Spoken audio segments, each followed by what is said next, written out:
Le dépotoir d'Ottawa approche sa capacité maximale. La Ville a déjà pris des mesures pour prolonger sa durée de vie, mais d'ici 2048, les camions ne pourront plus y déverser les déchets des citoyens d'Ottawa. Deux solutions sont envisagées, un nouveau dépotoir ou la construction d'un incinérateur. Que ce soit un site d'enfouissement, que ce soit un incinérateur ou une autre technologie connexe, peut prendre de 10 à 15 ans au niveau du début à la fin du processus. Donc, on ne peut pas attendre indéfiniment.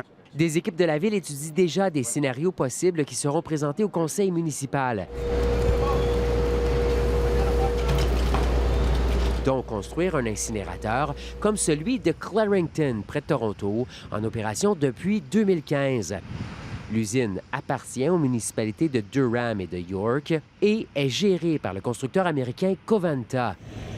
Autour de l'usine, aucune odeur de déchets.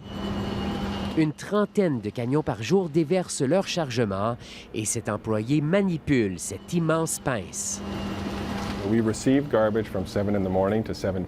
Nous recevons les déchets de 7 h à 19 h, mais l'usine roule 24 sur 7. Il y a toujours un opérateur dans cette chaise qui alimente les cuves. Les déchets brûlés dans les cuves sont brûlés à plus de 1000 degrés Celsius. La flamme chauffe des boyaux remplis d'eau et la vapeur qui s'en dégage alimente une turbine. C'est cette technologie qui intéresse à Ottawa et même ailleurs, selon notre guide. L'usine opère avec l'électricité qu'elle produit. La turbine produit environ 17 mégawatts. Nous utilisons environ 2 mégawatts et le reste est envoyé vers le réseau électrique de la province. Assez pour fournir en électricité environ 10 000 ménages. Les émanations voyagent dans un système élaboré de boyaux et de filtres. On injecte du charbon actif pour contrôler les métaux lourds et des matières organiques. On dispose ensuite d'un système de sacs filtrants qui capture toutes les particules et toutes les matières ajoutées pour contrôler ce qu'on appelle les cendres volantes. Des émanations sont tout de même évacuées par la cheminée, mais elles sont largement en deçà des exigences provinciales, selon le directeur des opérations. Les normes de l'Ontario sont donc de 35 et nous émettons entre 0 et 2. Nous sommes largement en deçà des normes provinciales et nous le faisons pour la plupart de nos paramètres. La municipalité régionale de Durham envoie tous ses déchets dans l'incinérateur. C'est un peu plus de 100 000 tonnes par an. Avant l'incinérateur, les déchets étaient envoyés au Michigan. Nos problèmes de déchets ne devraient jamais être le problème d'une autre communauté. C'est pourquoi nous avons mis en place un programme qui nous permet de nous en occuper nous-mêmes et c'est une solution basée ici à Durham. Et des gens de partout au Canada sont vraiment intéressés par notre projet.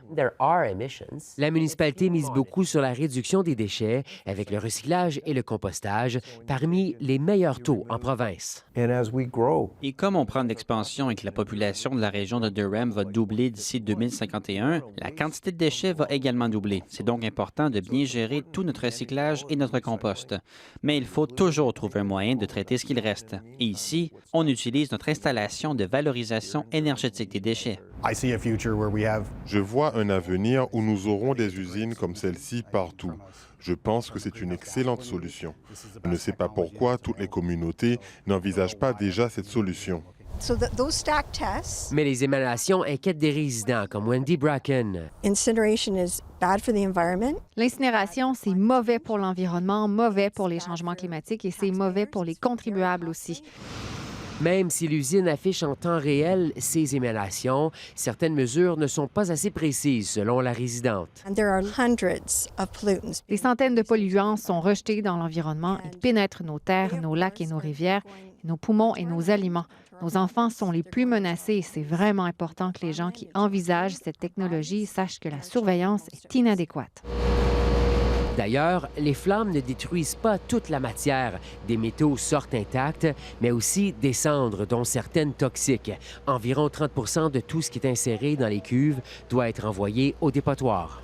C'est une solution trop simple pour éviter la production des déchets. Ce résident d'Ottawa, membre d'un collectif environnemental, demande au conseil municipal d'éviter à tout prix cette méthode. Étudier comment réduire le montant de déchets il faut qu'on pense ensemble, tous ensemble, collaborer pour réduire ce qu'on achète, ce qu'on manufacture. Les élus d'Ottawa doivent obtenir les résultats d'études de faisabilité préliminaires d'ici 2025 et la population sera éventuellement appelée à se prononcer sur le sujet. Ici Frédéric Pepin, Radio-Canada, Ottawa.